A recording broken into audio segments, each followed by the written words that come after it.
Hello, guys. Welcome to another broadcast at the Leaders MBA. Today, we're going to have Hanin Azzam. She's the manager and partner of Zoomal, which is the most comprehensive, the most extended, the most well-known crowdfunding platform in the Middle East. I believe that we're live on Facebook. We're live on YouTube. We also have we have another link in LinkedIn. So there's many ways of following this broadcast. And as you know, with the Leaders MBA, at the end of the day, is about learning, is about engaging, is about talking about topics that are relevant and making a difference in the business world, and do it in a fun, entertaining, and engaging way. This is not a boring, or we're trying not to be a boring broadcast or webinar. And you'll be also meeting some of the students that are participating in the Leaders MBA. They'll be doing some questions, and whatever you want to jump, whatever you want to throw, we're more than happy to put it on screen. So let's, without further ado, let us show a bit what's the topics of the day. So as you see here, this is today's broadcast is going to be crowdfunding essentials. We're going to be talking about what is crowdfunding. Maybe some of you know it already, but I think it's better to look at it all together, especially with our expert, which is Hanin Azzam. She's been working at this from the very beginning for many years. She was telling me the story, how she began until what it is today. And I think she's going to be also shared with you. We're going to leave her talk. She's going to introduce some of the basic concepts, and then we're going to have a conversation one-on-one to learn more about this disruptive funding opportunity in the Middle East. The practice of funding a project or venture by raising money from a large number of people who each contribute a relatively small amount, typically via the internet. That's the basic, very basic concept of crowdfunding. So let me go back to Hanin, which she's already here with us. Hi, Hanin. How are you doing? Hello. I'm doing Nice well. to have Thank you you here. again for the invitation. Well, not thank you. Thank you for being with us. It's always a pleasure, and we always want to cover interesting topics, especially this one related to funding, because nowadays there's nothing more complicated than funding, not only in the Middle East, especially in Lebanon. I mean, and that's something that we're going to cover specifically in our conversation. Let's break the ice. What is crowdfunding, Hanin Azzam? Okay, so crowdfunding is a method to obtain money from large audience. Each individual provides a small amount. Such pooling of contributions from multiple backers is done through the internet, and also it could be done through offline donations, and that could be through cash or through the fast wire transfer options like Western Union, for example. This phenomenon finds its origin in the application of crowdsourcing principles to practice fundraising while creating new community-enabled financing channels for a wide variety of projects, including humanitarian, cultural projects, environmental, and even social projects. Crowdfunding is not a new idea, but it actually has a very long history since the 17th century. It started as the Irish Loan Fund, which was a way to provide the poor with loans. Most of the funding was from wealthy families, and that was a way to support poor. So backers can be actually funders, sponsors, even investors, lenders, donors. I mean, you can call them whatever you want. It all depends on the type of crowdfunding, because there are different types of crowdfunding. Okay, and can you tell us more about the different models within crowdfunding? But I think you can talk by the general model or the general structure, and then we can go more into details on the different crowdfunding models. Okay, so there are different types of crowdfunding. One of them is crowd lending, and that is when individuals or institutes provide loans and expect repayment within a predefined timeline. Another one is equity crowdfunding, and that is when backers get a share or buy ownership in the project or in the organization. Another one is reward-based crowdfunding, and that is when backers provide funding to get rewards in return. And that could be pre-order of a service or a product, or maybe a free pass for a concert, or a signed album from the artist, for example. Also, there is the donation crowdfunding, and that is when that is based on civic motivation without expecting anything in return. Okay. And and the revenue streams of crowdfunding. I mean, because normally everyone kind of understands. Okay, so basically everyone chips a little bit, so I can support this project. I'm going to get some sort of benefit, either in private equity or get some sort of perks. Okay, we get this. But how does it work for the company itself? How do you make money as a crowdfunder? Okay, most of the platforms do charge users on for using their platform and for the services they provide for project owners. Uh, at the highest, it's 5% of the total collected funds. And also there are the fees that the third party, the payment gateway, charges the project owner. But mostly it's the 5%, sometimes 3%, but it's a range between 3.5 to 5%. Hmm. Some platforms take 8%. That is if they do not reach their total goal. It depends on every platform. Hmm. And so I assume, so we should assume that the more projects that you get, you need to like really work on an economy of scale, because if you get a few projects, it's kind of complicated for any crowdfunding platform. So how do you get there? How do you get so many projects on board? Do you need to spend a lot of money into marketing? Do you need to have like a very strong network on the ground? Because in a country as Lebanon, okay, kind of everyone knows each other, but still, it needs a bit of time to kind of reach with the tentacles to the whole economic sector. Okay, you see, people reach out to crowdfunding platforms because they could not, or they were not able to seek funding from the banks, or they did not have investors, or they did not have enough people or enough cash money to start their ideas. Most of the projects might be programs at a certain period of time, and they do need funding, and they do not. So one thing in common is that because they lack the capital, or they lack the money to start whatever they want, so that's why they reach crowdfunding. I mean, knowing that there aren't a huge number of crowdfunding platforms in the MENA, uh, Hmm. there are few that allow this. There are more programs that they need to apply to get the capital they need, and they also need to give away capital. So in that case, it's equity, more like equity funding. So yeah, there isn't so many options. So that's why they go to crowdfunding rather than to banks. Hmm. Within our program, within the Leaders MBA, we check or we learn all the different funding opportunities, private equity, venture capitalists, business angels, of course, the 𝗶𝗶, family, friends, and fools, and so on. And crowdfunding is one of the last funding options that we saw, because it's very disruptive. It's very new, especially in the Middle East. I mean, I come from Spain, which is in Europe is very, very common, especially when it comes to small little perks and things that you can get out of it, and put like a minimum amount of 10 or 20 euros. Of course, that is a huge amount of money now in Lebanon, but I'm saying in Europe, and it's much known. So crowdfunding, like a lot of people can associate, oh, that's kind of millennial generation said they're not going to get a lot of money. Maybe they're just going to raise like I don't know, 150,000 lira. I'm just putting a funny example. Is that true? Is that really the what happens on the ground, or how much money can they raise through these platforms? Most of the people that reach out to start a crowdfunding campaign on any platform, they put a strategy to reach out to the people that are or can be potential backers to their projects.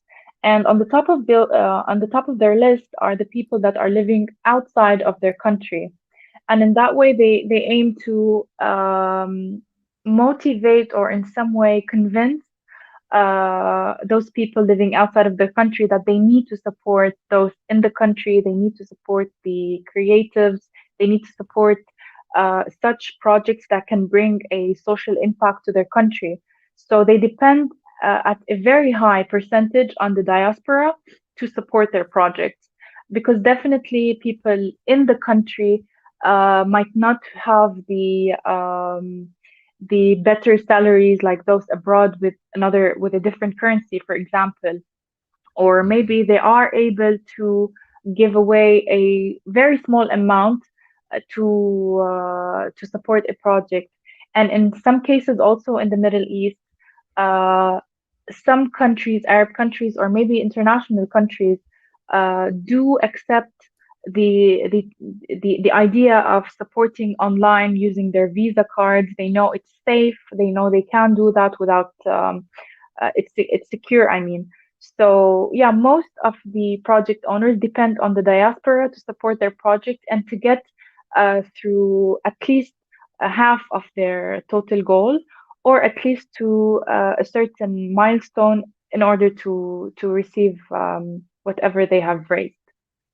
We always say in this program as well that crisis and challenges also can be turned into opportunities, and you're also explaining one of the things that can be in the benefit of Lebanon as right now. For example, I was mentioning $10, $20 outside in Lebanon right now. It's a huge fortune. We're going to talk about converting that money through a crowdfunding platform into Lebanese lira or fresh dollars in the market, which I'm sure it's quite challenging as well. But that will be a different topic. In any case, moving forward, what are the pros and the cons of crowdfunding against other finance or fundraising opportunities or options? Okay, so pitching the project or any idea online is or could be a fast way to collect money. Another thing is when you pitching the project online can be a valuable form of marketing and even grabbing attention to the idea or to the project itself. Also, when sharing online, project owners get to receive feedback, guidance, advice, and most of the time from professionals or people who have interest in this type of or industry or category for projects. Also, it could be a way to promote this project or idea within the backers network, within the backers themselves. Another thing, and which is most important, that it is an alternative for bank loans. Okay. And crowdfunding in the MENA region, can you tell us, I know that you already introduced some of the general ideas and some of the topics regarding specifically of... Excuse me. I still do want to mention that on the other side, it is not easy to raise funds online. I mean, it needs a lot of effort. It needs a lot of dedication to start and create a crowdfunding campaign online. I mean, it also sometimes needs money to create appealing videos, appealing content. The idea might be stolen at some point if it wasn't registered. And not to forget that if the campaign did not succeed, if it failed, it could demotivate project owners at some point, or, it's not always a happy ending. Well, those are the hurdles of any entrepreneur. At the end of the day, it's a very bumpy road. It's not a linear. It's more like sort of a roller coaster, and that happens either if you're applying for a crowdfunding, if you started, or if you launch a campaign in social media and you think that you're gonna, rule the world with a beautiful campaign. It doesn't happen. We know that, and that's many of the things that we constantly say in the program. But it's good, specifically talking about the crowdfunding. Anyways, just moving very quickly in 1 minute or so. What is the impact, the opportunities, the projects that have been funded in the Middle East, so people can understand through crowdfunding platforms? Okay, so the impact actually differs between a project and another, and also from a country to another. I mean, for instance, it's quite different. For example, in Lebanon, what interests people is very different from what interests people, backers, or project owners in Jordan or in Palestine or in Egypt. So it's quite different, but yet most or all of them focus on several very important things, and they're either there for the funding, they're either there for branding, or for market validation to test the market, or for product validation in some cases, or even for social presence. Like we're there, we're doing this. We, for example, for NGOs, we are raising funds for this. We are present after the August 4th explosion. In most cases, it creates jobs, it creates awareness on certain ideas, and it's a clever way to circulate the capital. So it's It is. definitely It is. positive. And it's a trampoline, as you said, for many companies. They just hit first crowdfunding. It's easy, especially if you have a very strong network in social media. I think it can go just viral directly. Influencers, micro influencers, and so on. I think like it goes on Yeah, the light speed. But you introduced Beirut fourth explosion, which we all recall, obviously, sadly. But for yeah. example, I was telling you off camera that Mia didn't encounter Zoomal until Beirut fourth explosion. You got into the press. Everyone began to know about your activities because everyone could see through the eyes of the small minutiae shop owner, through the guy Yeah. who's repairing, traditionally and in the Armenian district, all those kind of things, and we could see that Zoomal was really helping, and some people, even like famous people, supported all those small people through your crowdfunding platform. So can you tell us a bit more about Zoomal, like in a nutshell, what's been Of your role? course. So Zoomal was actually founded in 2012. It was founded by 𝗵𝗷𝗆. It was the only crowdfunding platform in the Middle East, and it's quite the leading until now. So many creatives reached out to Zoomal to fund their albums, to their music albums, their films. Students funded their films as well. So yeah, that's about Zoomal. Uh, on the August 4th, what actually shed the light on Zoomal is because it was the only local crowdfunding platform. Everyone went to alternative or other crowdfunding platforms, international platforms that were not able to transfer those funds to Beirut. It either took so many days and papers and documents and verification to verify those users before sending them their cash. So they went to Zoomal since it's a local company, and we can easily, not easily, but it was quite easier for us to verify users because we're in the country. We know the NGOs in the country. We know the NGOs in the Middle East. We know at least individuals. We know people that are activists and etc. So it was easier for us to verify which is quality and which is not. They also reached out for Zoomal because it accepted payments from Beirut. Because we haven't been able to make international payments, so people were not able to back projects online unless it's a local payment. And Zoomal uses 𝗟𝗏 as a payment gateway. So there was so many challenges, but that made people reach out to Zoomal. However, a lot reached out to international funding because in that case they wanted fresh money and other problems to be resolved immediately. But Zoomal honestly has been there for a very long time. So many artists have used Zoomal for their projects. I can recall مشروع ليلى, the Lebanese band. It funded its first album on Zoomal, and it was one of the first projects to run on Zoomal. Also, I can call Tanya Saleh. She's also a Lebanese artist who funded her album on Zoomal. Faya Yunan, who's a Syrian artist, she's a musician. She even got a recognition from Guinness Book for being the first female Arab artist to crowdfund on an Arab crowdfunding platform, Zoomal, for her single song. Also, I can call Braveheart, one of the leading NGOs in Lebanon that supports children's heart surgeries. So yeah, there are so many big names that have actually used Zoomal for their cause or for their mission, or even to produce their films. even in the Middle East. But Lebanon is actually one of the leading countries that creates drafts on Zoomal. Well, Lebanon is one of the leading countries when it comes to human capital, Technology. excellence, creative ideas in the Middle East. We know that. The only problem is that we're suffering from many hurdles, many roadblocks, and many complications that we don't want to mention because we all know what they are. But things need to change, and I'm sure that the Lebanese people, as well the rest of the people from other countries that are watching us, they're going to support us, and we're going to manage to move forward in the best possible way. But it will take a bit of time. In any case, I'm glad that 𝗪𝗏 and all these artists participate in a crowdfunding platform. What would it be our life without 𝗪𝗏, right? So that's a great thing, and we appreciate that, Zoomal. So good stuff.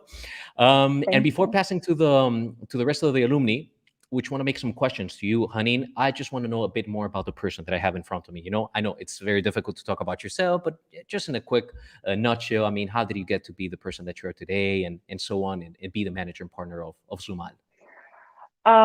Okay, so I've studied TV and film at LAU, so I started with a very complete different industry. I did not like the industry. I worked for several years, but I then applied to Zoomal to support the team in helping project owners start their projects and make sure they're quality and they're ready to go live.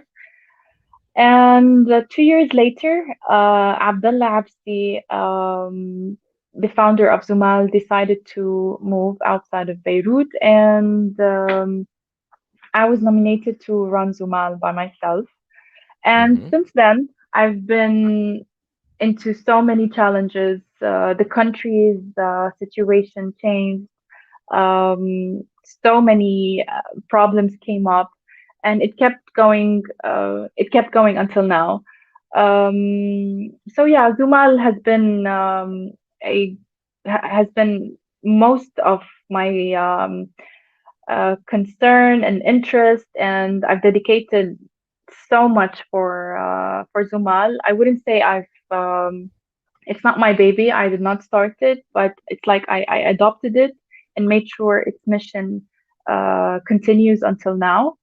And I'm so happy that Zoomal was able to take part in so many initiatives, creative events, supporting artists, even students for their projects. I myself seek project owners, and I reach out to them whenever anyone posts online that they are not able to fund their film, they're not able to fund their album. I reach out and make sure they get the right help.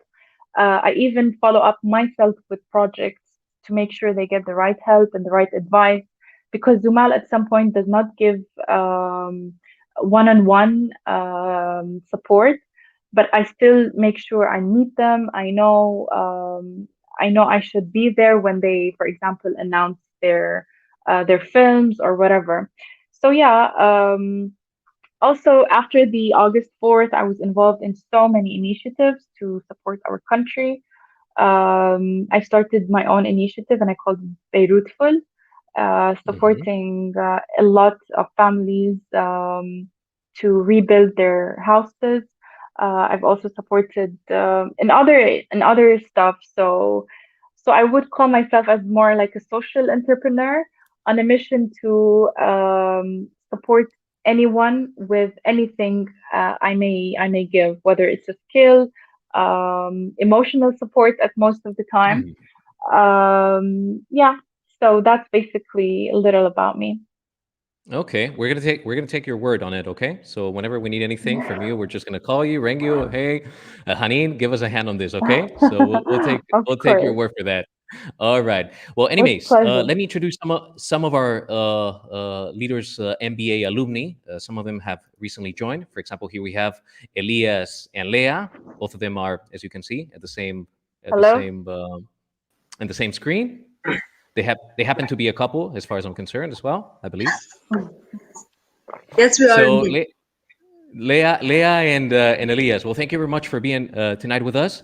Can you tell us a bit more about your story, about why you joined the program, and why also you're interested in learning about different funding opportunities in the market, including, of course, crowdfunding? Sure. First of all, my husband Elias has created a device. He's a climber, okay? That's his main sport. And he created a device from scratch. It's an indoor training device, okay, that you can use at home or even outdoors when you're not climbing, that helps you train.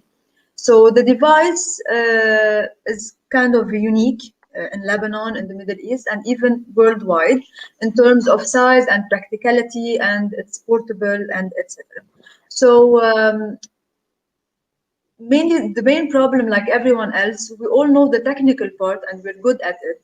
But when it comes to actually making it a business and creating profits out of it and expanding it outside Lebanon, maybe even in Lebanon, maybe finding partners and what comes afterwards, that's where we stop, because we don't know how to move forward.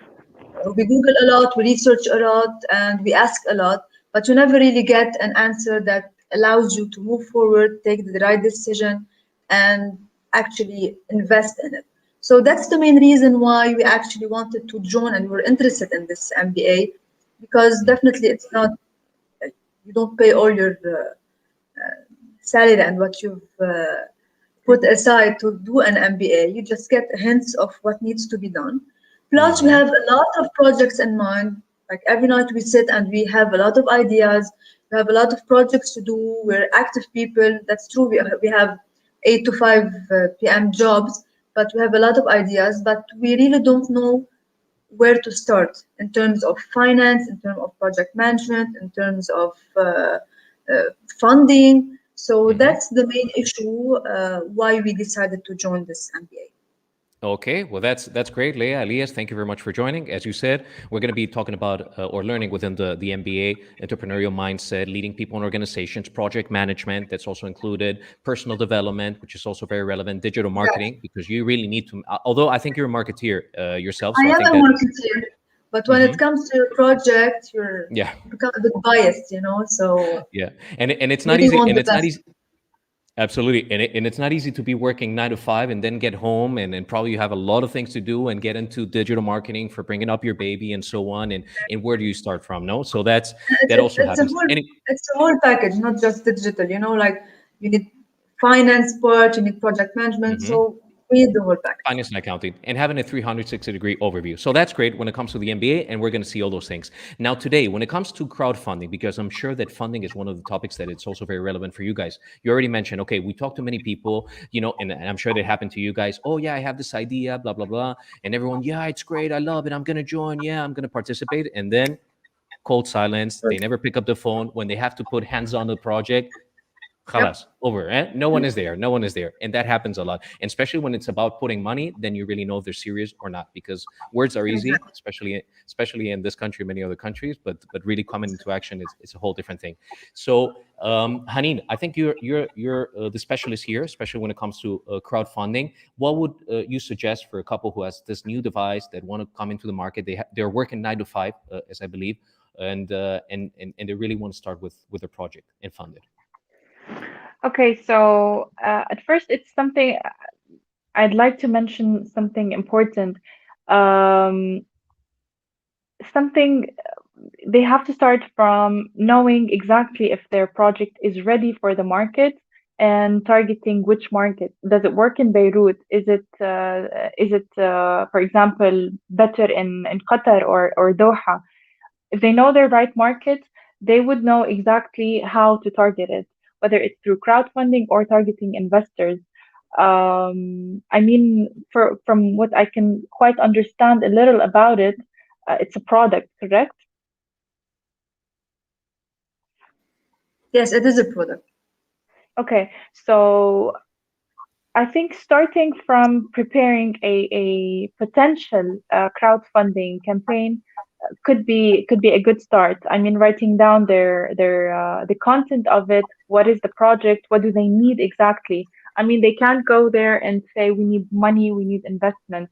I would advise them to put like a milestone to what exactly do they need? And if they get an X amount of dollars, they'll be able to achieve this. If they get more, they'll be able to achieve that. Also, they need to know what kind of crowdfunding do they want. Do they want to share their equity with other people?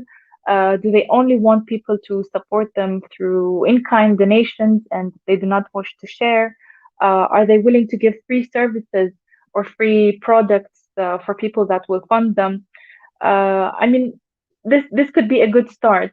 Understanding how do they want to present their project and in what way could be a good start. And after that, it would be creating the project and knowing what do they want to show, how much do they want to show from their project. It could be through visuals, it could be through a video of them speaking of the project itself. But that depends on what and how do they want to target those people. Are they willing to give away the product, sell it, you know? So it depends. Leah, Elias, do you guys want to talk a little bit more about your project? Is there anything that you would like? Well, actually, I want to just to highlight the main problem behind it, and sadly, the country that we love most, which is Lebanon, does not help much in this. Having a product, unlike a service, you have to actually invest a lot in it and wait for it to give it in return. For example, for the production, it's a wooden device, okay?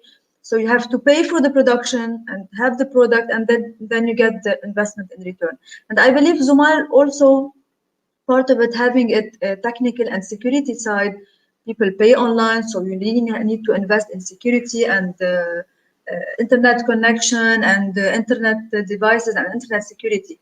So this, I don't know how crowdfunding can actually help us grow this business in terms of production. For example, let's say today with the USD and Lira exchange, with the profit that we made, the project has been live for 3 years for now.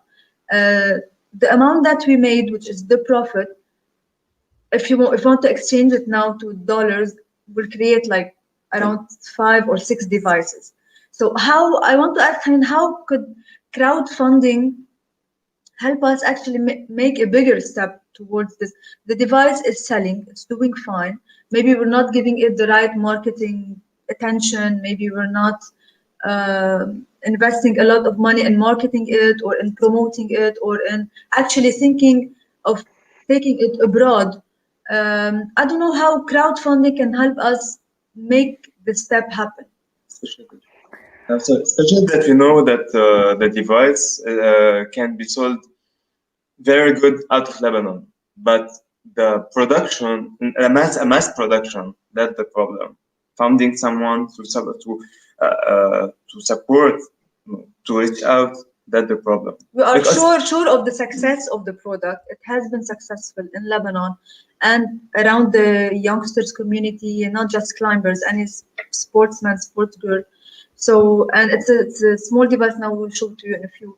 It's a small device, very portable, but the problem is having the right push to actually push forward and try to grow and grow more and more.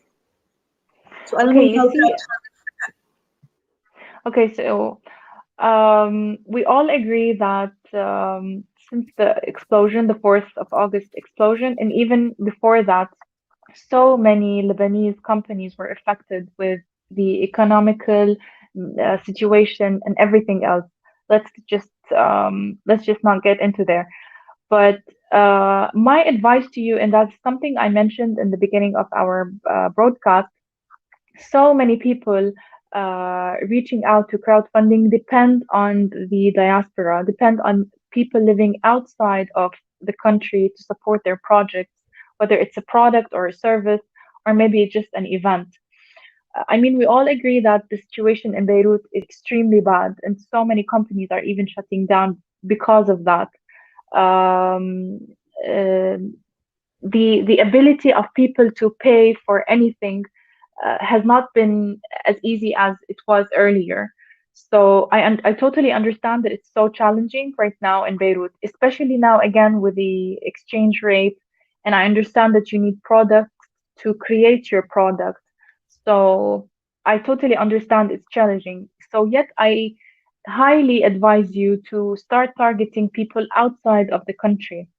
It's not because it's not because I mean, what I'm trying to say is most of the people that are able to support your product are definitely outside of your country right now, whether it's because they are able to pay more dollars or not. Yet, with all that, the pandemic and the COVID have caused so many problems, even around the world. Some people have been working at home for a very long time and also are not able to pay extra dollars like they used to do earlier or before. They're saving their dollars. So it is an issue all over the world. But however, I'm pretty sure your project is so interesting and you have something special and brilliant, and that's what makes you different from anything else. What I advise you is few things that you could start with before even thinking of starting a crowdfunding campaign on any platform, whether it's an international platform or a local, or getting into any program that could give you funding. I'm not sure if you do have a social media presence. Get on the media, have your own pages, talk about your product as much as you can in almost any video you might publish on your personal Instagram, on your personal Facebook, on LinkedIn. Start targeting people that you know they have interest in supporting your product. It could be individuals and it could even be institutes and organizations and even big investors and companies. But you have to first prepare your project to be convincing enough for potential backers to support you. It's not easy to sell out your product to strangers. I mean, they have to see it. They have to see a lot of visuals of it, not just pictures, videos, how to use it. I still don't know what is it, but you have to make them feel it as if it's just right in front of them to convince them to pay dollars to use it. Sometimes you might have to give away from it in a way to market it, and that's a totally different marketing strategy.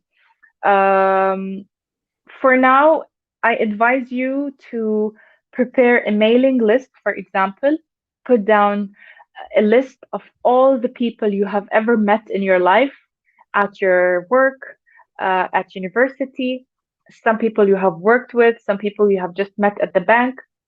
Prepare a list of those individuals that you've met and type out an email, a personalized email from you both, and introduce your product and um, introduce what you've been passionately working for, and also mention the terrible situation that you guys are facing. You're in Beirut, you produce your product from Beirut, and you highly need their support to support your product and support you, because I don't know if that's the only way for you to have an income. Having those personalized emails could definitely help you raise few dollars, whether it's through a platform or it could be directly donations to you to create your prototype, to create at least 10 items of your product. And also ask those friends or far friends or family members to at least refer to you two potential friends of their friends that can maybe support you or be interested in your project, where you can reach out to them and tell them about your project. This could be a good start for you. Okay, thank you, Hanin. I'm just going to step here very quickly. Leah and Elias, we're going to have more and more sessions about lean startup, about blue ocean, and so on. Any other agile methodologies in terms of startups and business ecosystem. But I think Hanin threw a few of interesting bones. Some of them probably you already know. Some of them I think were very interesting. But I would like to listen from Hanin specifically. I know that's kind of a tricky question. It might be complicated. You tell us if you can match it or not. But a specific scenario where crowdfunding could be a beneficial opportunity for Elias and Elia. For example, I didn't see the device myself. I need a bit more background. Maybe they can tell us more about it. But maybe you can give a little piece, a little taste, use it in some sort of event for whoever buys it. Okay, let me just put it here on camera so people can see it. Yeah, can you tell us more about it so we can all understand? What's it called? The device is called 𝗵𝗵𝗃. The brand is actually called 𝗵𝗵𝗃. It refers to the shape, and I will let the creator talk more about it. Okay. Usually for when we train for rock climbing, we use a hangboard, a big one, okay, with much pockets, shallow, deep, 4 fingers, 1 finger, 2 finger, etc. Okay, but the problem is when you want to hang it in Lebanon, you know, all the house is from concrete, and the one that we bought from out of Lebanon, it's not easy. It's not easy to put it on the wall, okay? Because in Europe, the house is from wood, so it's much easier.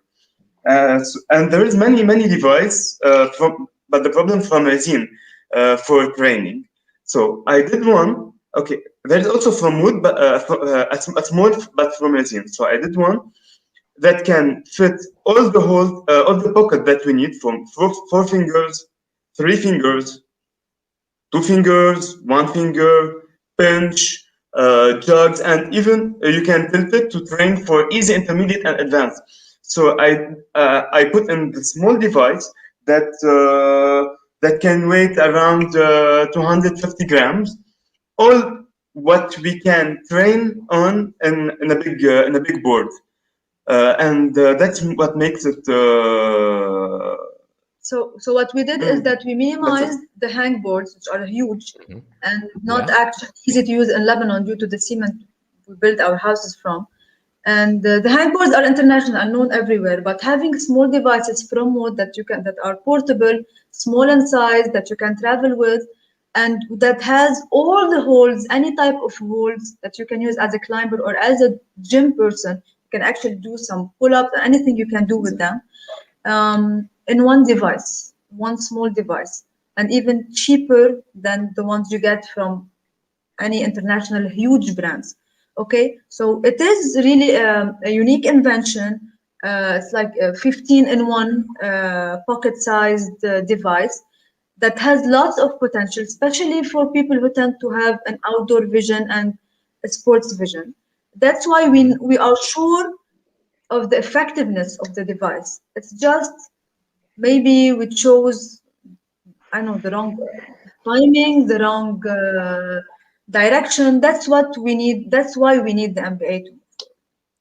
Okay, so I'm gonna jump and answer to you, and then I'm gonna pass to Hanin. It's a bit off topic because today we're talking about crowdfunding mainly, but again, it's a brainstorm. New ideas come, and I think it's beneficial for everyone that's watching the program. But specifically about what you invented, I would throw one thing, and maybe you've done it already, but I would go and patent it. Because you don't want anyone to be watching this program and copy it or something like that. So if you didn't do that already, I would be running to do it, because you never know what might happen. So, and we've seen in many cases, no, don't worry, no one is going to take. We've just mentioned that together. Yeah, we just mentioned that together. We just mentioned that together, that the idea could be stolen. Exactly. We did that. We patented it in Lebanon. Exactly. Just in Lebanon, and the name and the design. And hopefully we will patent it in the Middle East, but you know, everything has a cost. So we are aware of this point, definitely. But exactly, everything with time, but at least keep it in mind, because we've seen it many times, and with many different companies across the board, like total different industries, and that they begin to grow, they forget to register the brand or register the patent if it's like an innovation, and then you find out that someone that has trillion or million or billion $1,000 can do just quickly like this, steal your idea and put it all together, and you're just going to be pushed aside and said, what happened to that? So that's just one thing off topic. In any case, coming back to the crowdfunding campaigns, I think Hanin is going to be obviously more able to reply to this. But for example, I'm coming up with a very quick idea.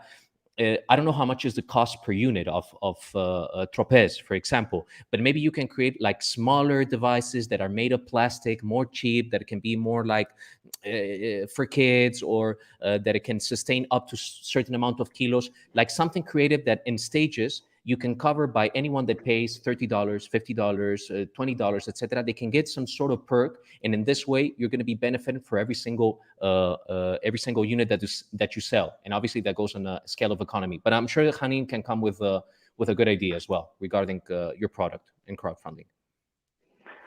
Yeah, so as I mentioned, making sure the thing with crowdfunding, again, money will not fall down on you as soon as you put the campaign online. It's quite risky, and one thing is quite challenging is most project owners get disappointed. I mean, they go like, why do projects for cats and dogs get funding while we're creating something innovative and interesting and we do not get funding?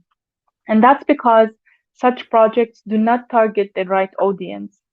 So again, I advise you to make sure you target the right people to promote this for you at first. You cannot, and I do not advise you to start your crowdfunding campaign before making sure you guarantee at least 10% of your total requested goal or your total budget. And again, as you just mentioned, it's important to know the cost of this product and how much do you need to produce a single item of it. And that way, whoever is watching or whoever is checking the profile of your campaign would know that if I invest in an X amount of dollars, I'll support this team in producing X amount of items. But yet again, the showcasing of your product is very important. You have to make sure it's interesting and appealing for those. For example, for people who only spend their days reading might not be interesting in this, but athletes for sure might be interested in it. Reaching them out, crowdfunding allows you to test the market, allows you to test whether Beirut is the right place, or maybe in Jordan, people are more interested and focused on sports. For instance, everyone is at home right now, so maybe you can play on the fact that you could use our item to exercise at home. It could be beneficial, it could be a replacement or something to use because you cannot go out. It's something you can use with your family. You have to convince anyone with this product, and I don't think there's anyone or anyone can do this but you just mentioned, I mean, the creator can explain and I cannot explain. So yeah, you have to make sure you explain it in a better way to prepare the right content, whether it's visual or if it's written, to create your campaign. Other than that, it's quite so risky to start online, and it could be disappointing if you do not test your market first and know exactly whether it's an equity crowdfunding, or maybe you can just apply to a program where it gives a one-time fund to help you start a certain phase. And there are so many options. I don't know if I can mention that right now. Maybe we can have a one-on-one, or I can contact you by email later on and advise you where you can apply for funding to secure at least a certain amount of dollars to produce a certain amount of products. I'm just going to step in very, very quickly, and I'm going to pass now to Elisa, which is one of our students that everyone knows. Yeah, I don't know if you lost me there. So I was just going to say that, Hanin, everything that you explained, and I think it's crystal clear now, but there's one part that maybe we need to reinforce, which is that, okay, it's good to talk about the product. It's good to use it as a trampoline. It's good to just go and test into the market, but it's also a good opportunity of creating the narrative, selling the emotions, selling what lies beneath the product. Because at the end of the day, we all know that products are there and you have so many to choose. I mean, right now you're the first in the market, but if it begins to get known and people like it, I'm sure they're going to be mushrooming more. So, sorry, I think the connection went there. Are you guys still there? Can you hear me? Yes, we can hear you now. Yes, it's back. Okay, sorry guys. I think that was problems of living in Lebanon. So I was saying that once the product begins to flourish and it really advances and grows, and the brand and so on, mushrooming and competition will copycat, and maybe they will do even the product better than you. But what's really why people buy the product? They buy it because of emotions, because what it transmits them, the whole story behind it, the narrative. And I've seen so many crowdfunding campaigns that most of them is about the story that leaves beneath them. For example, we can recall the Beirut explosion. Why so many people were jumping in? Because something tragic, something that really removed your heart and that it touched you in your soul, you wanted to participate. And if you establish a beautiful narrative, I think that can be very helpful. What do you think, Hanin? Of course, definitely. You have to know who is behind this product, what inspired you to start it. People would love to see the story behind it. How did you start it? How did the idea come to you? Again, visuals and photos is something super important. Maybe it could be a video yourself talking about the product. Again, as you mentioned, so many people use the emotional appeal. You could just, for instance, say, due to whatever has been going on to Beirut, we've been home, but at least working so hard to make this product live and upgrade whatever we've been doing to our product. So the content, the written and visual content, is something very important to be prepared before even going live to the public. Before even going live on your personal social media account. The written detail is so important. Okay, thank you very much, Hanin. Leah and Elias, anything that you want to say very quickly before we pass to Elisa? No, actually, very informative and very useful advices. And hopefully also through the MBA, we'll be able to actually step foot and move forward. That's it. Okay, there's much more coming. This is just a quick broadcast, a quick session. There's going to be more and more coming. But I think when it comes to crowdfunding, we already have a very good idea, thanks to Hanin, she's done a great job. We're not quite finished yet. 50 more minutes and we're over. I like to make it short and sweet because we can keep full attention. We believe in micro-learning method, okay? So let me introduce Elisa. Hello, Elisa. Hi, guys. Can you hear me? Hello. Yes, we do. Yes, we can Okay, hear you. I'm sorry, but I'm having a very bad connection. Nah, it's fine. It's fine. No worries. Elisa, how are you? She's one of our best students so far. I mean, she's one that's always like exactly on the day, following up every single lesson and topic and making a lot of questions and sending her exercises on time. So congratulations on that publicly, Elisa. Yeah, I like to ask a lot of questions, actually. Well, that's good. That's what it's all about. That nothing makes us more happy than that, to be very honest, Elisa. So, do you have any specific questions that you would like to make to Hanin regarding your new project, 𝗶𝗶𝗶? Yeah, it's 𝗶𝗵𝗶. I actually wanted to ask how Zoomal might help a startup like me. It's a fashion startup. I'm still in an early stage. But I guess Leah and Elias already asked that question. But I have another question. Do you take like fashion startups? And if yes, are there any specific form that we have to fill, or do you accept anyone, any campaign on Zoomal? Unfortunately, Zoomal has not been accepting startups for the past 2 years. We shifted on supporting social projects with a social impact. And we haven't accepted startups. Zoomal is not the right place for startups because we have noticed that most of our backers have an interest and have been supporting creatives, whether in music, film, theater, and recently humanitarian and charity projects. But definitely, I can. Okay, I think we lost Hanin. Elisa, are you there? So she'll come back. Yes. Yeah, I'll let her again. So anyways, tell us a bit more about your project now, because I've seen it in LinkedIn, Revival. I know that it's in very early stage. I know that you're already applying lean startup, which is the best thing that you can do. Like just launch it into the market, create the awareness, try to be as agile as you can. I'm trying to build the community, actually. Yeah, I'm trying to build the community. Yeah, sorry.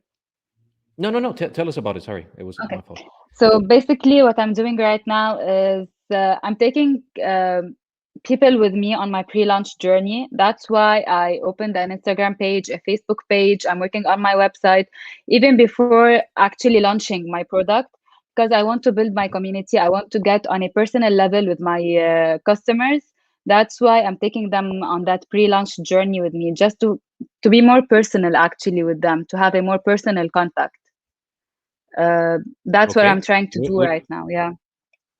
And from Lean Startup, which we saw in the past session, and we're going to continue seeing, because honestly, it's one of the most important tools that we use. What things have you been using so far? What have you found that it was relevant for your startup? I'm working on a business model right now. I'm applying to a program, to an accelerator/incubator program. I'm doing my business plan according to everything I'm learning from TLB, every single detail actually. And now I'm working on my pitch deck, and hopefully the new module will help me in that. And what are you applying for funds? Have you considered how you're going to fund your project? Do you want to gain some traction and create the awareness and suddenly see that there's a market for you and then begin working on your product? Or have you recurred to the 𝗶𝗶? Or I know that you're with an incubator accelerator, but what have you been doing so far? No, actually, I dropped out of the incubator that I was in France. I couldn't afford it anymore right now with the Lebanese lira and everything. But for now, I'm applying to an accelerator, which if I get accepted, I might get 10K out of it. But for the time being, I already did surveys and I did interviews with a lot of people to just see if my product is a good fit for the market right now. For the funding stage, I have a little capital that I might work with for the time being, but on a long run, I need to get funded. That's why I'm applying to those programs. Perfect. Sounds great. Well, anyways, anything that we can help from our side, you know that we're always in touch. You can send us a private message. We can connect you with people. You know that that's the people that participate in TLB and the Leaders MBA, they become not only alumni, but friends eventually. And this is what we want to do. We want to create a community of minded alike people that really want to thrive in business and they want to overcome the difficult situation. I think Hanin is here. And if she's not here, I think we're going to start closing the session. I had some questions here that I wanted to share from the screen from people participating, but I think she's not going to make it anymore. Hanin, let me just check. Well, anyways, we had some people from Egypt saying hello. Salim Awad, which is one of our alumni. You're doing a great job. Keep going. He's also doing a great job. He's so active in LinkedIn, and he's such a beautiful person and soul, and really interesting projects coming ahead. Joel Salam is thanking. Peter Abdelkarim, he was in our latest session. Hello, everyone. Happy to be here. Lina Al-Qassem. Hello, everyone. Hello, Lina. Good to see you. DT Network. I don't know them. I don't know if you guys might know them. That's Rudy, Digital Transformation Network. Rudy Shushani, he's one of our instructors, by the way. He's going to be teaching exponential technologies and digital transformation. This module is essential. Nowadays, things are changing as fast as we're speaking, and artificial intelligence, cryptocurrency, Internet of Things, 5G are really going to transform the entire landscape. So the more that you're prepared for that, the better. So thank you, Rudy, for being with us as one of our TLB instructors. And here's Hanin Azzam as well. Hello, Hanin. You're back on track. I'm sorry. I have a question. I have a question for you. 10 more minutes, and we're going to close the session to keep it short and sweet as we like it. Peter Abdelkarim, he's asking, what are the criteria for the minimum requirements to get accepted to be funded? Obviously related to crowdfunding. Okay, it has to serve the community. It doesn't have to promote drugs or anything else. If it helps or brings a good impact to the country, to the community, it's definitely accepted. Again, startups are not the right platform for Zoomal is not the right platform for startups. Okay, but do you know any other crowdfunding platforms that you could address them to, like maybe direct them? Of course. Giving Loop supports projects with sustainable funding, specifically organizations. Also, I know so many programs that are giving funding for startups right now. I can call Classic Labs, for instance. That's what I can recall right now. But anything is accepted and approved to raise funds as long as it supports the community and serves the community in a good way. I'm sorry, I got so distracted with what happened. No, it's okay. It happens. It takes a lot of attention. That's why we always say no long broadcast. Let's keep it short and sweet and have full attention. We're gonna be closing in 5-10 minutes. Hanin, Pablo is asking, what are the fields where you're finding more proposals right now? If you can answer that. I know that you mentioned, but if you can just close on that topic as well. The thing is, we do not find those projects. Did I understand correctly? Is that what you mean? Yeah, I guess, yeah, I'm sure that I think the proposal term is not correct here, is people applying for creating their crowdfunding campaign within your platform or any other platform. What are normally the fields that are participating? Okay, community projects are highly always recommended, and they get a huge interest from the crowd. Music, film, they are always welcomed. Recently, and due to the COVID and due to the very hard situations in most of the Arab countries, charity projects are having a lot of support as well, whether to support individuals for their startups or whether to support them financially or whether to support them in Beirut's renovation, for example. So interests vary, but I can confirm that community projects and music do have a high interest from backers. Also, again, now education is something also important. I can mention in Egypt, for example, they do a lot of competition between universities for international programs, and they do seek funding to be able to pay their travel bills and etc. But community projects are what's most supported in crowdfunding. Mm-hmm. And I have one question before finishing, and this wasn't prepared. I mean, many of the questions weren't prepared, but for example, this one, I never mentioned it to you. Give us some juicy numbers. Come on, tell us a bit more about Zoomal. What was the biggest project that you funded within your platform, and or any other platforms that you heard in the Middle East, like something that was really, really big, that made a huge impact? Zoomal have supported till today more than 300 projects. We've reached $2 million. The top created projects are from Lebanon. The top funded top backers are from the UAE. The top created projects, first comes Lebanon and then comes Jordan, Palestine, and Egypt. These are the top countries that create crowdfunding projects. The most collected or most raised funds on Zoomal was 100 plus K. It was for a Lebanese project. Okay, great. Well, that's quite some money for crowdfunding, especially we're talking about Lebanon, 100K. And I guess this was before the whole crash of the dollar and the lira and all that. So it was real dollars back then.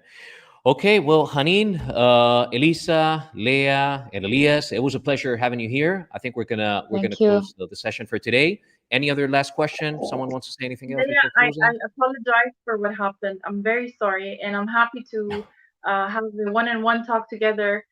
I can share my email with you. I really apologize for what happened, and I do have a few answers for your question. Maybe I can talk to you on that. I'm sorry for what happened. No, Hanin, you did it. Thank you, Hanin. Thank you so much. Very happy. You really did a great job, Hanin. You were super informative, super straight to the point, not missing any topic. You were not elusive and going in vague and general ideas. So you really did an amazing job. And it's not going to be the last time that we have you here. I know that for sure. You're part of the network now of the Leaders MBA, and I'm sure that we're going to be seeing you very soon. So anyways, anyone who wants to get in contact with Hanin, she also does sessions. She also helps people. She really has a lot of within her values to to be supporting the community. So please, if you don't know how to reach her, please get in contact with us, and we'll direct you to Hanin Azzam. So anyways, guys, it was a pleasure. Until the next time, until the next session, okay? Thank you, Bye. guys. Thank you. Bye, guys. Thank you very much. Bye-bye. It was a pleasure. So we're going to be removing everyone from the stream. Elias and Leah, Hanin, thank you so much. Well, guys, that was it today. It was great having you all at another session of the Leaders MBA. As you see, Madrid in our heart. There it is. No, there it is. Madrid, beautiful place. Now the situation of COVID doesn't allow us to go back there, but soon enough, we're going to make it, hopefully by summer. I'm not sure if we're going to be vaccinated by then, but inshallah, hopefully. In any case, let us tell you that subscribe to our Instagram, to our LinkedIn, to our YouTube. There's a lot of free content that you can get at the Leaders MBA, not necessarily paying, but of course, if you're interested in the program, if you're interested in learning about leading people and organizations, personal development, emotional intelligence, artificial intelligence, exponential technologies, digital transformation, finance and accounting, how to fund your project, where to find the money, how to pitch, what are the communication skills, what is the netiquette? I mean, everything that you would find in MBA, ultra updated content, you're going to find it with us at the Leaders MBA. And for the time being, we're allowing our clients or people interested in our project to try it for free, and you can find the link in the chat. So this is everything for tonight. Have a beautiful Thursday evening. Wish you all the best. I think it's raining or it's about to rain, and we'll be seeing you very soon, okay? So we love you. Thank you very much. It was a pleasure, and until the next broadcast.